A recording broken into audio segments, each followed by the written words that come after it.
بسم الله الرحمن الرحيم الحمد لله رب العالمين والصلاة والسلام على نبينا محمد وعلى آله وصحبه أجمعين أما بعد.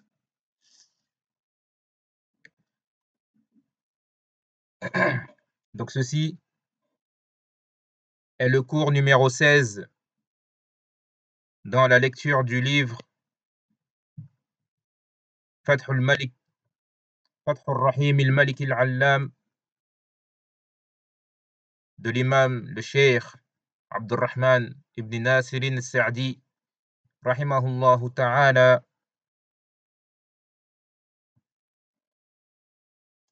Et le chapitre par lequel nous poursuivons la lecture de ce livre est le chapitre dans lequel l'auteur va parler de 4 noms d'Allah subhanahu wa ta'ala qui sont As-Sami', Al-Basir, Al-Alim, Al-Khabir.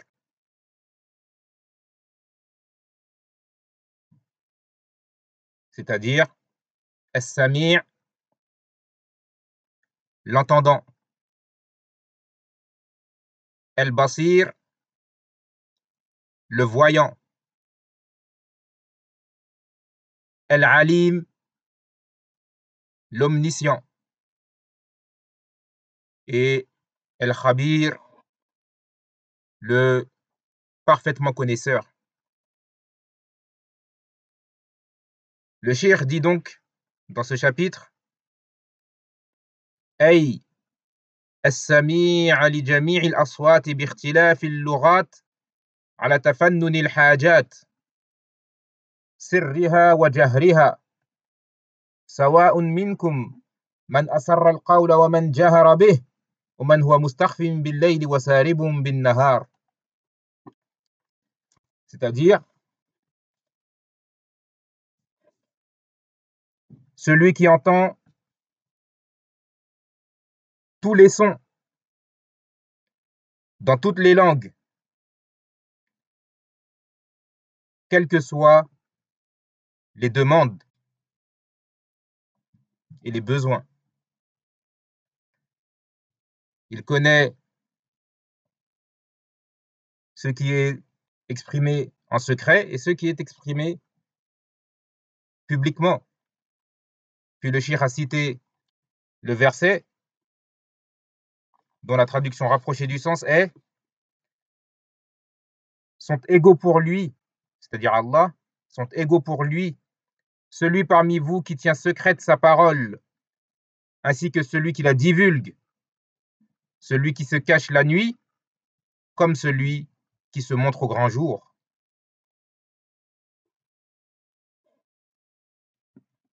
Donc le cheikh il a donné cette explication pour le nom As-Sami', l'entendant, c'est-à-dire celui qui entend tous les sons dans les différentes langues, quelles que soient les demandes et les besoins, qu'ils soient secrets ou publics. Puis le cheikh dit Al-Basir alladhi absara kulla shay'in daqqa wa jal, le voyant, c'est-à-dire celui qui voit toute chose, qu'elle soit minime ou qu'elle soit minime et subtile ou qu'elle soit apparente.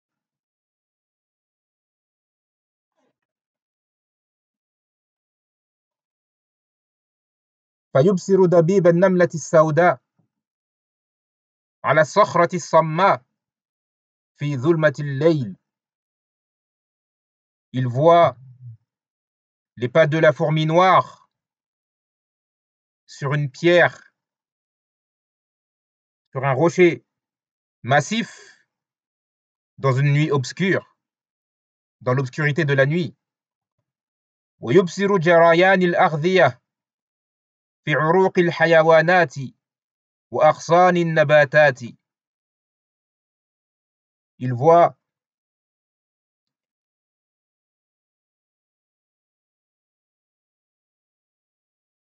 le cheminement des aliments dans les veines des animaux ainsi que dans les branches des plantes et de la végétation. ولقد أحسن من قال يا من يرى مد البعوض جناحها في ظلمة الليل البهيم الأليل ويرى نيات عروقها في نحرها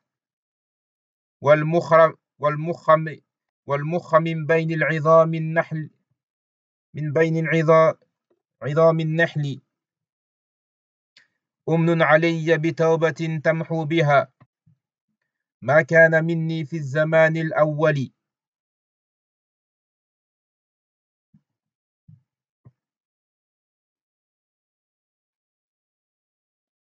Ici, le cheikh a cité des vers de poèmes dans lesquels le poète invoque Allah subhanahu wa ta'ala en lui disant: ô toi qui vois,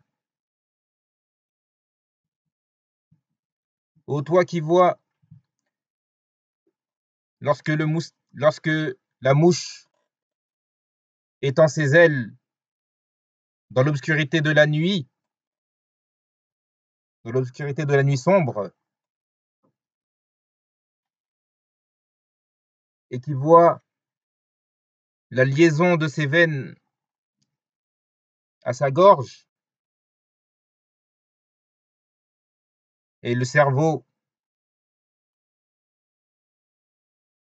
sous les os minuscules, accorde-moi un repentir par lequel tu m'effaceras ce qui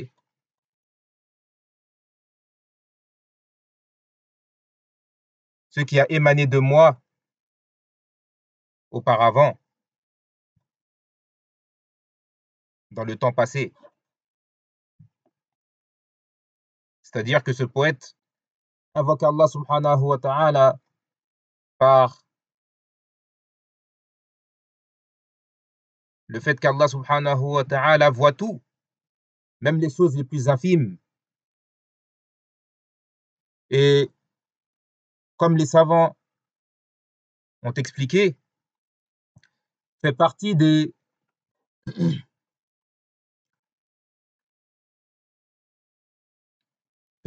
causes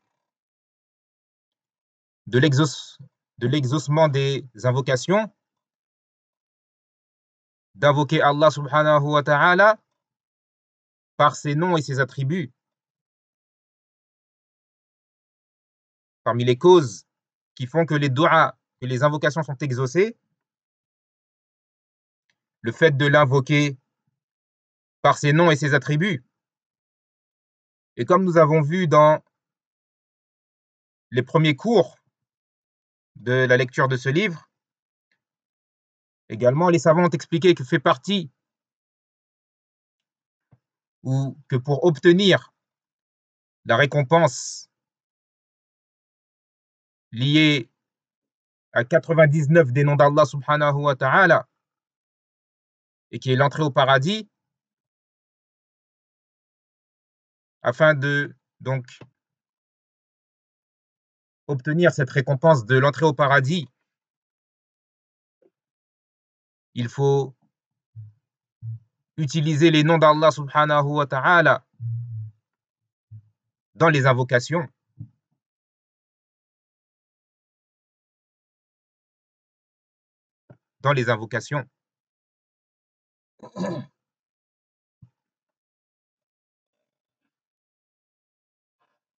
Donc c'est pour cela que ce poète a invoqué Allah subhanahu wa ta'ala par le fait qu'Allah subhanahu wa ta'ala est le voyant, celui qui voit tout. Et ceci montre l'indigence et la nécessité du serviteur qu'il a de son Seigneur.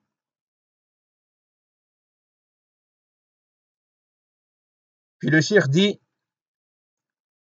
Al-alimu bi kulli shay, alladhi la yakhfa alayhi shay'un fil ardi wala fis sama. L'omniscient, celui qui sait tout, celui que rien dans les cieux et sur la terre, celui à qui rien dans les cieux et sur la terre ne peut échapper. Rien ne lui est caché et rien n'échappe à sa science. Wala ya'zubu an ilmihi shay. Rien n'échappe à sa science. Ahata ilmuhu bil wajibati wal mustahilati wal jaizat wa bil madiyati wal hadirati wal mustaqbalat wa bil alami al ulwi was sufli wa bil khafiyati wal jaliyat. La science d'Allah subhanahu wa ta'ala englobe les choses obligatoires, les choses impossibles et les choses possibles. De même que sa science englobe les choses passées, les choses présentes et les choses futures. Et sa science englobe le monde supérieur, ce qui est dans les cieux, ainsi que le monde inférieur, ce qui est sur terre. Et elle englobe les choses cachées comme les choses apparentes. Puis le cheikh a cité le verset dans lequel Allah subhanahu wa ta'ala dit وعنده مفاتح الغيب لا يعلمها إلا هو ويعلم ما في البر والبحر وما تسقط من ورقة إلا يعلمها ولا حبة في ظلمات الأرض ولا رطب ولا يابس إلا في كتاب مبين. C'est-à-dire, dans la traduction rapprochée du sens du verset, Allah subhanahu wa ta'ala dit c'est lui qui détient les clés de l'inconnaissable, les clés de l'invisible, pardon. C'est lui qui détient les clés de l'invisible. Nul autre que lui ne les connaît. Il sait ce qui est dans la terre, ainsi que ce qui est dans la mer. Pas une feuille ne tombe sans qu'il ne le sache, ni une graine dans les de la terre. Et il n'y a rien de frais ou de sec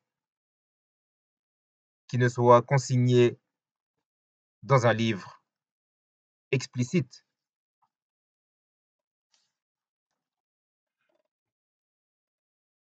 Et le cheikh dit يعلم السر وأخفى ويعلم ما أكنته الصدور وما توسوس به النفوس وما فوق السماوات العلى وما تحت الثرى. Il connaît les secrets et même ce qui est plus caché que cela, plus discret que cela. Il sait ce que cachent les poitrines et ce que suggèrent les âmes. Il sait ce qu'il y a au-dessus des hauts cieux, ainsi que ce qu'il y a sous la terre, ainsi que ce qu'il y a sous terre.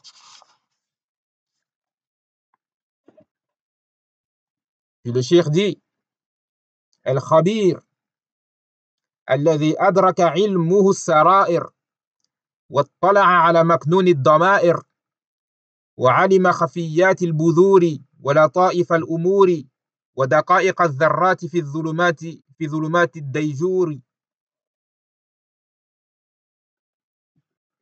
Il est le parfaitement connaisseur,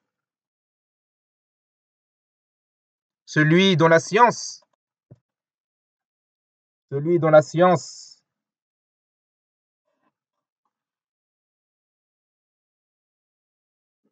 décèle tous les secrets.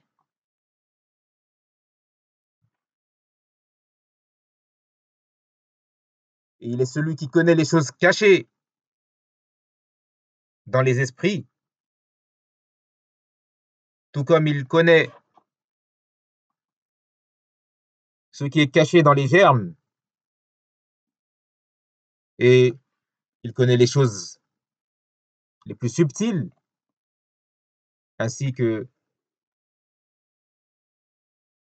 les particules des atomes dans le noir des ténèbres.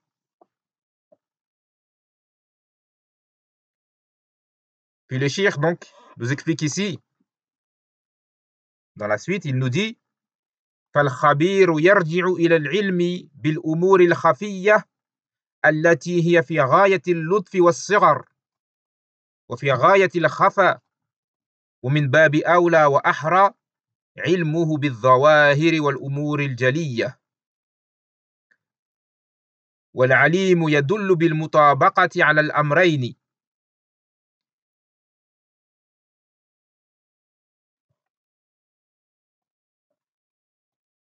Il nous dit donc le cheikh, donc son nom Al-Khabir, son nom Al-Khabir, le parfaitement connaisseur, revient à la connaissance des choses cachées qui sont extrêmement subtiles et petites et minimes,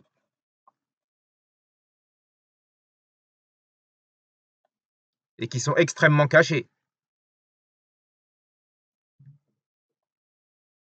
Al-Khabir, donc, le parfaitement connaisseur, il revient à cela, à la connaissance d'Allah subhanahu wa ta'ala, des choses les plus cachées et les plus subtiles et les plus petites.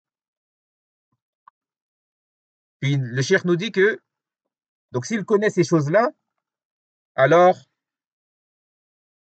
par conséquent, il connaît de façon encore plus évidente les choses apparentes.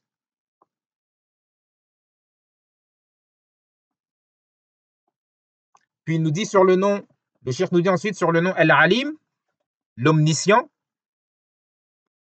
que l'omniscient, donc,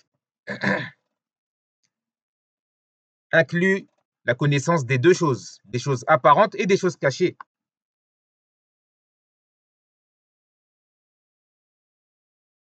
Le nom Al-Khabir, que le cheikh nous explique ici, c'est que le nom Al-Khabir, le parfaitement connaisseur, revient à la connaissance des choses cachées. Et par déduction, donc, s'il connaît les choses les plus cachées, il connaît donc par conséquent les choses apparentes, alors que le nom Al-Alim, l'omniscient, il inclut en lui-même la connaissance des choses apparentes comme des choses cachées. Donc le cheikh a cité cela afin de nous faire comprendre la différence, et que Al-Khabir revient aux choses cachées, à la connaissance des choses cachées, des choses subtiles et des choses les plus infimes, alors que l'omniscient inclut la connaissance des choses infimes et des choses apparentes en soi. Puis le cheikh nous dit وكثيرا ما يأتي ذكر هذه الأسماء الكريمة في سياق الأعمال وجزائها ليوقظ القلوب وينبهها على إكمالها وإحسانها وإتقانها وإخلاصها وليرغبهم ويرهبهم. Donc le cheikh nous dit que les noms cités ici, ces nobles noms que le cheikh vient d'expliquer, sont souvent cités lorsqu'Allah subhanahu wa ta'ala parle des actes des créatures et de la rétribution sur ces actes, sur leurs actes. Les noms, l'entendant, le voyant, l'omniscient et le parfaitement connaisseur sont souvent cités lorsqu'Allah subhanahu wa ta'ala nous parle des actes des créatures et de la rétribution, de la récompense qu'elles en récolteront. Et le cheikh explique, pour la raison de cela, c'est afin d'éveiller les cœurs. Ceci, afin d'éveiller les cœurs et leur montrer l'importance de bien accomplir les œuvres, de les compléter, de les accomplir avec excellence et de la manière la plus parfaite possible, tout comme il nous cite ces choses-là afin que nous efforcions d'être sincères dans nos œuvres envers lui et afin de nous encourager, de nous inciter à bien agir et afin de nous faire peur si jamais nous venions à lui désobéir et à ne pas accomplir les œuvres telles qu'il l'aime.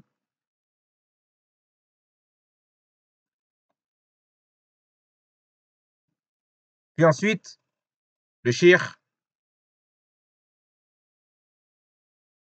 va parler donc dans le chapitre suivant maintenant d'un autre nom d'Allah subhanahu wa ta'ala qui a un lien avec les noms précédents, avec les noms que nous venons d'expliquer.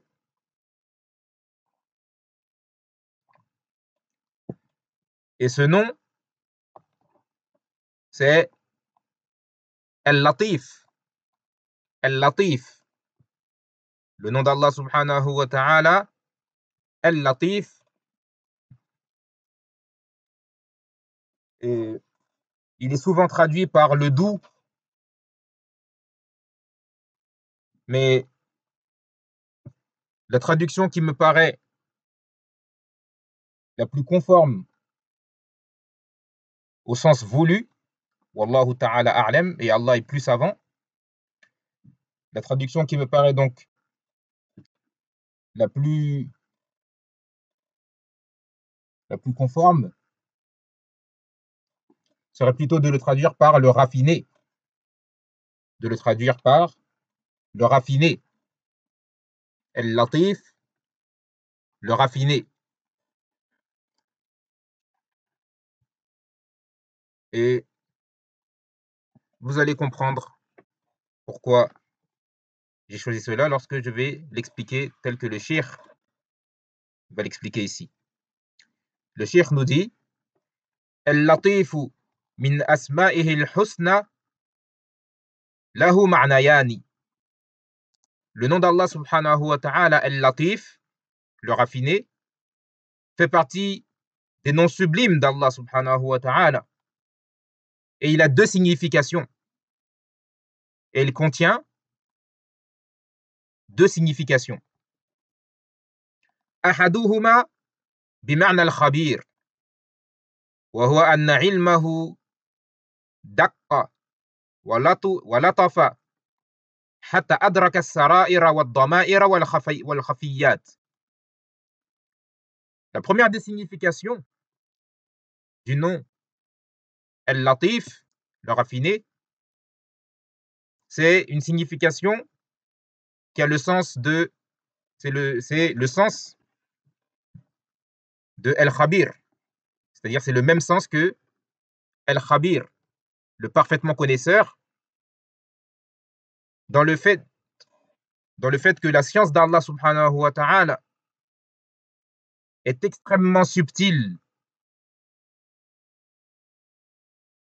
et extrêmement fine, au point qu'il décèle les secrets, ce qui est caché dans les consciences,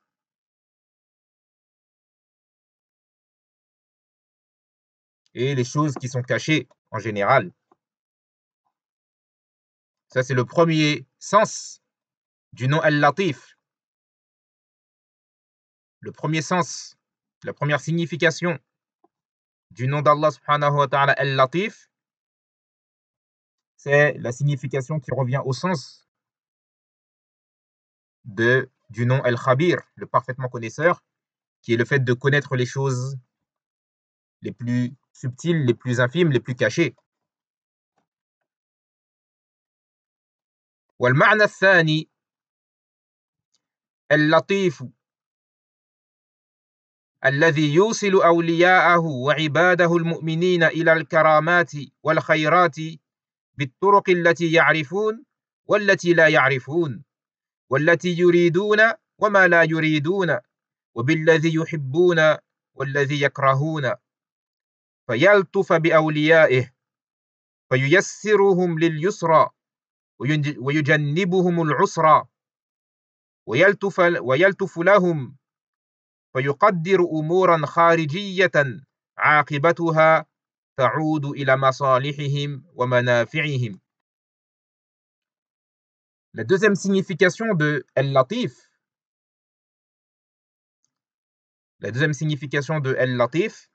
le raffiné, c'est le fait qu'Allah subhanahu wa ta'ala est raffiné dans le fait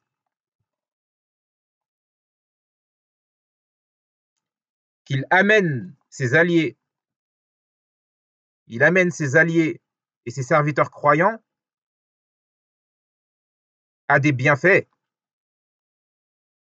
Il amène ses alliés et ses serviteurs croyants à des bienfaits et des bénédictions par des moyens qu'ils connaissent ainsi que par des moyens qu'ils ne connaissent pas, par des moyens qu'ils désirent comme par des moyens qu'ils ne désirent pas, qu'ils ne souhaitent pas, par des moyens qu'ils aiment comme par des moyens qu'ils n'aiment pas et qu'ils détestent. Donc Allah subhanahu wa ta'ala est bon et doux envers ses alliés. Il leur facilite le bien et les écarte du mal. Et également, il est bon et doux avec eux, de sorte qu'il leur facilite des choses, ou plutôt qu'il décrète des choses extérieures, par le fait qu'il décrète des choses extérieures dont la finalité revient à l'intérêt de ses alliés. C'est-à-dire qu'Allah subhanahu wa ta'ala, par sa bonté et sa douceur envers ses alliés, il les amène au bien, soit par des moyens qu'ils aiment et des moyens qu'ils veulent emprunter, ou soit par des moyens qu'ils n'aiment pas et des moyens qu'ils ne désirent pas emprunter. Mais quoi qu'il arrive, la finalité de ces choses, il les fait passer par des épreuves et des difficultés pour les ramener à une chose dans laquelle il y a leur intérêt et une chose qui leur apportera bénéfice. Donc ça, c'est le deuxième sens du nom Al-Latif. C'est la bonté et la douceur d'Allah subhanahu wa ta'ala et sa finesse dans le fait d'amener ses alliés et ses serviteurs croyants aux bienfaits et aux bénédictions par des moyens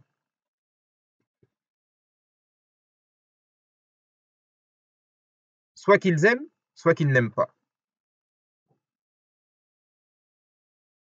Allah subhanahu wa ta'ala, vu qu'il connaît la finalité des choses, il les fait passer par tout type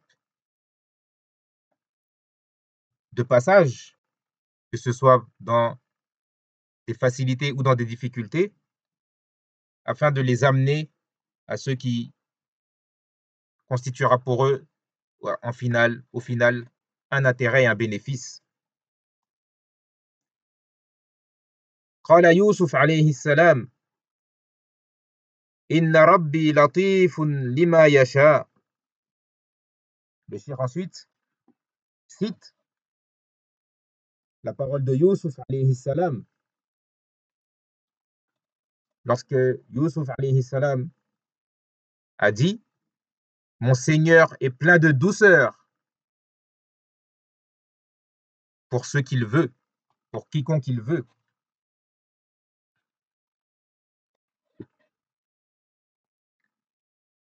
Le cheikh explique cela en disant أي حيث قدر أمورا كثيرة خارجية عادت عاقبتها الحميدة إلى يوسف وأبيه وكانت في مبادئها مكروهة للنفوس ولكن صارت عواقبها أحمد العواقب وفوائدها أجل الفوائد. C'est-à-dire qu'Allah subhanahu wa ta'ala a décrété des choses, a décrété beaucoup de choses, beaucoup de causes extérieures dont la finalité a été bonne pour Youssouf alayhi salam ainsi que son père. Et vous connaissez, beaucoup d'entre vous connaissent l'histoire de Youssouf qu'Allah subhanahu wa ta'ala nous a raconté dans le Coran. Lorsque ses frères, il a été éprouvé par la jalousie de ses frères qui l'ont jeté dans un puits afin de se débarrasser de lui pour que leur père oublie Youssouf alayhi salam.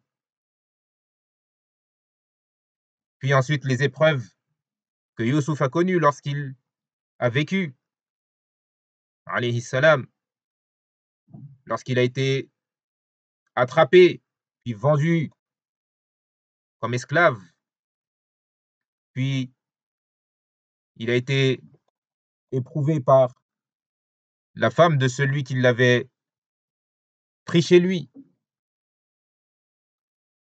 lorsqu'elle a essayé de le tenter, puis lorsqu'il a été éprouvé à la suite de cela par de la prison, jusqu'à ce qu'Allah subhanahu wa ta'ala fasse ressortir son innocence et lui accorde une haute place dans la société dans laquelle il a vécu, jusqu'à ce que ses frères se retrouvent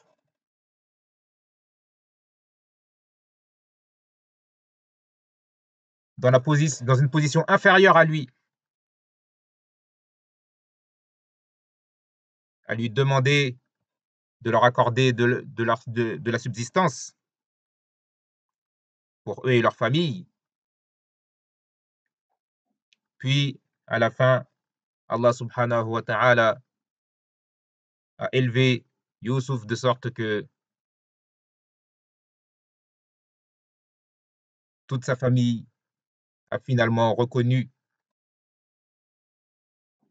son mérite et sa supériorité par rapport à eux. Donc, c'est pour cela que le cheikh a cité ce verset, cette parole de Youssouf, lorsqu'il dit « Mon Seigneur est certes plein de douceur pour ce qu'il veut ». Car Allah subhanahu wa ta'ala, comme le cheikh nous explique, a décrété beaucoup de choses dont la finalité a été bonne pour Youssouf et son père, alors qu'au départ, elles étaient des choses détestables en apparence. Mais au final, donc, elles sont devenues les choses, leur finalité a été des plus louables et a constitué un énorme avantage, le plus grand des avantages pour Youssouf alayhi salam. Donc c'est le deuxième sens du nom d'Allah subhanahu wa ta'ala al-Latif, dans le sens qu'Allah subhanahu wa ta'ala est doux et il est bon envers ses serviteurs croyants et qu'il leur qu'il les amène au bien de différentes façons, que ce soit par des façons qu'ils aiment ou des façons qu'ils n'aiment pas, par des moyens qu'ils veulent ou par des moyens qu'ils ne veulent pas, par des si par des choses qu'ils veulent, qu'ils connaissent pardon, par des choses qu'ils connaissent ou par des choses qu'ils ne connaissent pas. Lorsque l'être humain est éprouvé, il se dit: «Pourquoi Allah subhanahu wa ta'ala me donne cette épreuve? Pourquoi suis-je dans la difficulté?» La plupart des gens réagissent ainsi, alors que le croyant sait qu'Allah subhanahu wa ta'ala ne fait rien au hasard et que tout ce qui touche le croyant, comme le prophète sallallahu alayhi wa sallam a dit: «Ajaban li amril mu'min, inna amrahu kullahu khayr, in asabathu sarra'a shakar, in asabathu sarra'u shakar, fakana khayran lah, wa in asabathu darra'u sabar, fakana khayran lah, wa laysa dhalika illa lil mu'min.» Le prophète sallallahu alayhi wa sallam a dit: comme est étonnante la situation du croyant, tout ce qui lui arrive est un bien. S'il lui arrive une facilité, il est reconnaissant et c'est un bien pour lui. Et s'il lui arrive une difficulté, il est endurant et c'est un bien pour lui. Et ceci n'est donné à personne si ce n'est aux croyants. Il n'y a que le croyant, celui qui est sincère envers Allah subhanahu wa ta'ala, il n'y a que lui qui jouit de ce bienfait qui est qu'Allah subhanahu wa ta'ala lui accorde le bien dans toute chose, que ce soit par les choses plaisantes ou les choses déplaisantes. Allah subhanahu wa ta'ala lui accorde la fin heureuse, la fin louable. Et c'est ainsi que se termine le cours d'aujourd'hui. Wa sallallahu wa sallam wa baraka ala nabiyyina Muhammad wa ala alihi wa sahbihi ajma'in. Walhamdulillahi rabbil alamin.